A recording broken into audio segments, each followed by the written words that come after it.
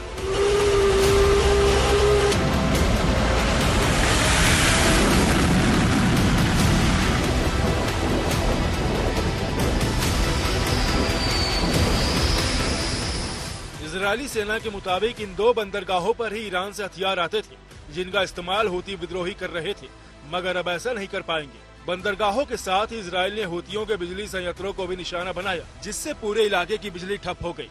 इस हमले के बाद इजराइल ने ईरान को भी चेतावनी दे दी।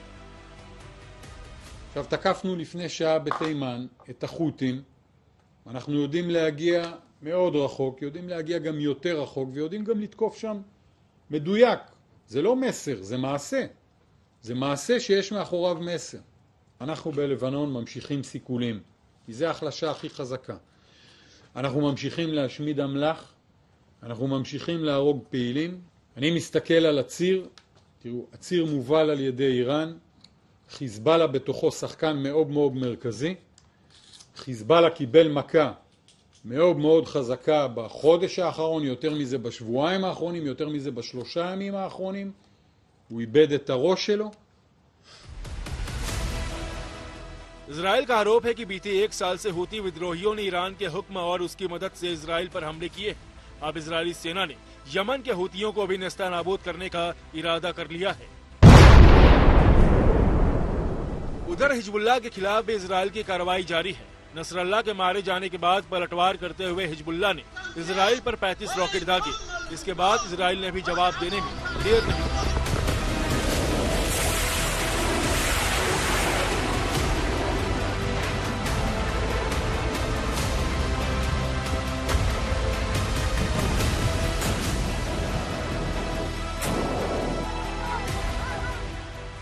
कहा जा रहा है कि इजरायली सेना की एक टुकड़ी ने सीमा पार करके हिजबुल्लाह की सुरंग में ऑपरेशन किया है। इसके अलावा इजरायली सेना ने हमास के लेबनान चीफ को भी मार गिराया है। फतह शरीफ लेबनान में आतंकियों की भर्ती करता था, जिसे इजरायली सेना ने एयर स्ट्राइक में ढेर कर दिया।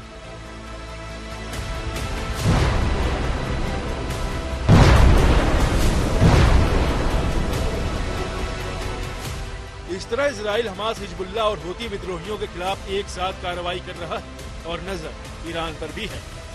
बेरूत से अशरफ वानी के साथ bureau report, good news today.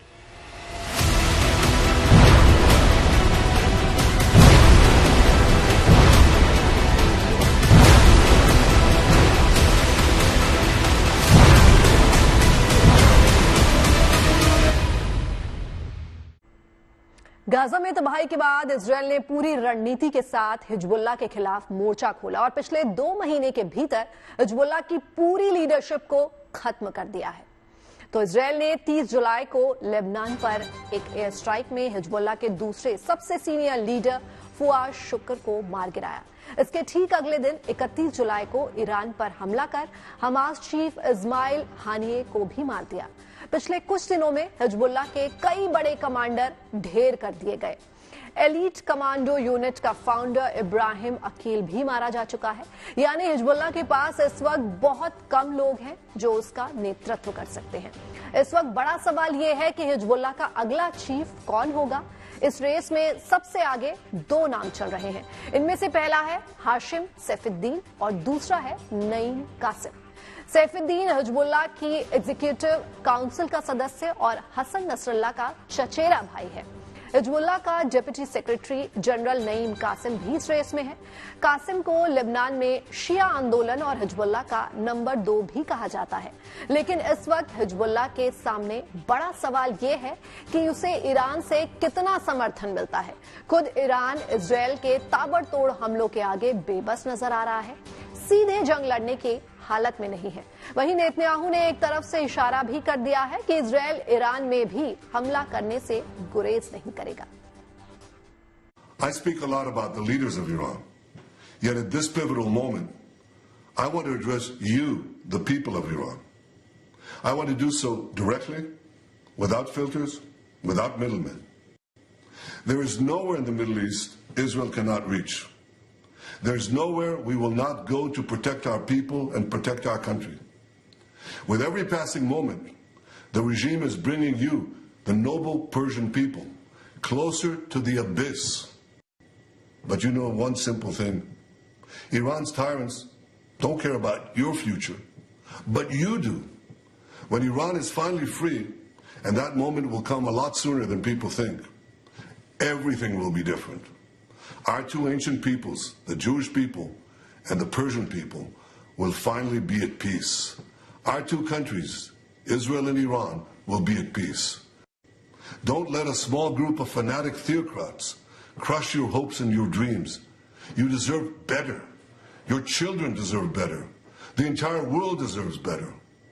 I know you don't support the rapists and murderers of Hamas and Hezbollah, but your leaders do. You deserve more. The people of Iran should know Israel stands with you. May we together know a future of prosperity and peace. असल में जिस तरह Israel ने Nasrallah को सुनियोजित हमला करके ढेर किया, उसके बाद ईरान में दहशत मची हुई है। एक बात साफ हो गई है कि इजरायली सेना सटीक सूचना के आधार पर हमला कर रही है।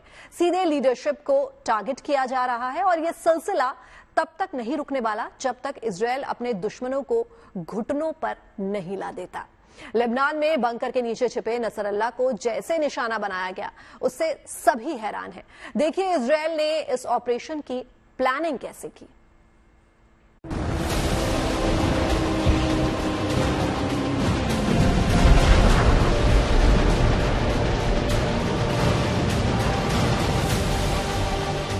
जिसकी सुरक्षा थी अभेद्य, जिसकी भनक तक मिलनी मुश्किल थी, जो एहतियातन करीब 18 सालों से लोगों के बीच नहीं आया, उस नसरल्लाह को इजराइल ने बंकर की फौलादी दीवारों को तोड़कर मार गिराया।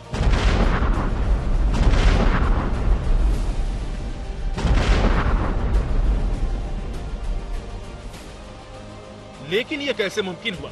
इजराइल की रणनीति अब सामने आने लगी है। ये वो फाइटर जेट्स हैं जिन्होंने हिजबुल्लाह चीफ के खात्मे के लिए उड़ान भरी और मिशन पूरा करके लौटे।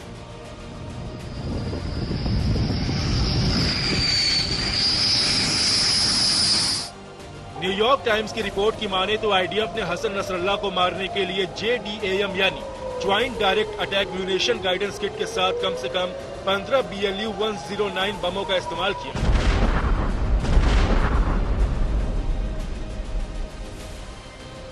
BLU-109 साधारण बम नहीं है। 2000 पाउंड के इन बमों को बंकर बस्टर के नाम से जाना जाता है, क्योंकि ये जमीन के भीतर घुसकर धमाका करते हैं। ये 30 मीटर मिट्टी को या 6 मीटर चौड़ी कंक्रीट की दीवार को भेदने की क्षमता रखते हैं। बंकर बस्टर बमों ने इजराइल को वो कामयाबी दिलाई जिसने हिजबुल्लाह की कमर तोड़ दी।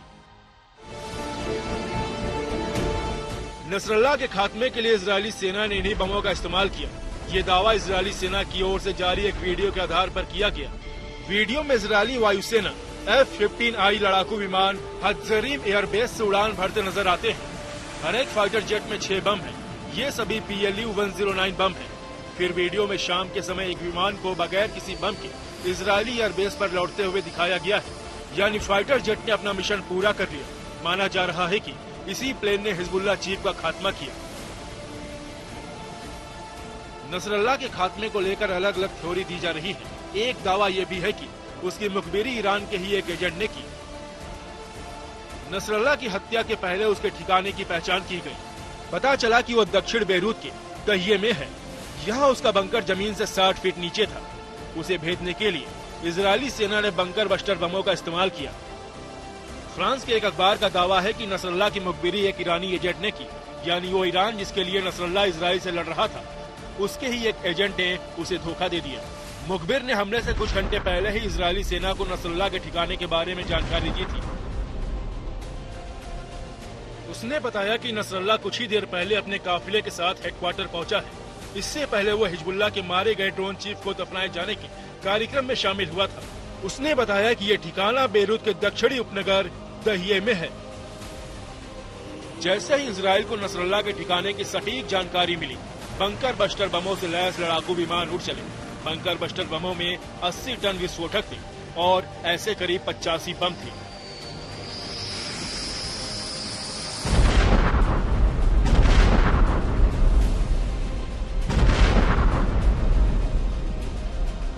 इजराइल के हवाई हमले में आसपास की 2 इमारतें भी तबाह हो गई। 30 मीटर गहरा गड्ढा बन गया, जहां से 2 दिन बाद भी धुआं निकलता हुआ नजर आया। लेकिन सबसे चौंकाने वाली बात यह है कि नसरल्लाह की बॉडी पर किसी चोट का निशान नहीं मिला।